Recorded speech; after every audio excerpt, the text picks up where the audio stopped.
I've always wanted to play the violin, and I never got to. My grandfather had a Czechoslovakian Stradivarius, which all reminds me of the story of Serge Luca, who, by the way, was the person for whom I wrote the Second Sonata, the first piece. He would go to the Wurlitzer company down on 42nd Street, who was, those days, particularly known for violin dealing, and another very famous violin dealer would sort of take a lot of business. But at that point, Sergio would go by and talk to the dealer just to sort of, find out what the interesting stories had happened. Of course, every month or so, somebody sends a note saying, well, I found a Stradivarius in the attic, and I wonder if you're interested in buying it. So this lady from the South wrote and said, dear sirs, I found my grandfather's Stradivarius. It's very valuable, and I want to let you know I've actually made a copy of the label inside the F-hole, and it says, Antonio Stradivarius, Cremonensis, fecit 1717, made in Czechoslovakia.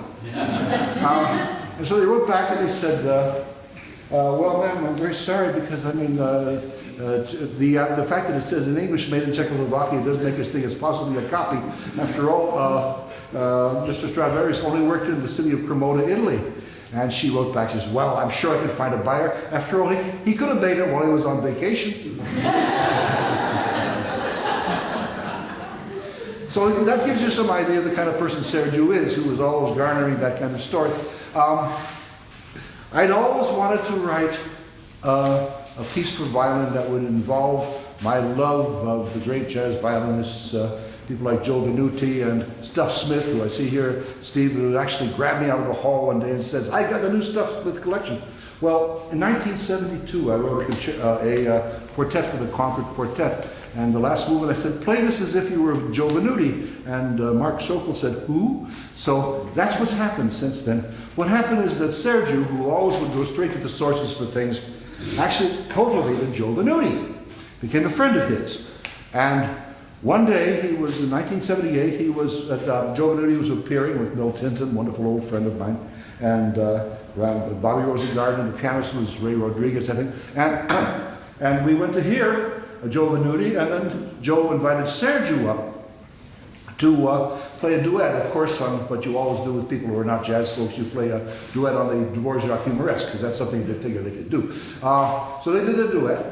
Next thing you know, Joe says, will John Morris and William Bolcom come up and do the next set with us? So I remember going up to the stupor and I'm saying, I'm going to be playing with Joe Venuti, my dream of, I couldn't believe such, and I don't know, it must have been all right, but all I remember is I played for Joe Venuti. Well, next thing I know, Sergio has a commission from McKim Foundation to do a sonata for the Library of Congress, and I said, well, I can incorporate the fact that he got to know Joe. So I began to use a lot of the tricks that Joe Venuti, particularly in the last movement you'll see, would do. Things like the sliding sixth and the left and right hand alternating pizzicatos, and the attitude of the whole address of the fiddle, which he had. He had a wonderful kind of waggly bow. But he was so good, and then here he was in his late 80s when I heard him, and the intonation was just sharp, and his technique was, But anyway, so I was at Aspen writing this thing, and I got a call from Sergio. Joe had just died.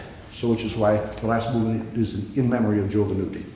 So the first movement is a kind of a blues, and the second movement is very fast, very difficult, with one of the hardest pages for piano I ever wrote. I'm much meaner to the pianists than my violin piano wrote to me. And he doesn't think so. But anyway, that is a slow adagio. Next thing you hear is the memory of Joe Venuti.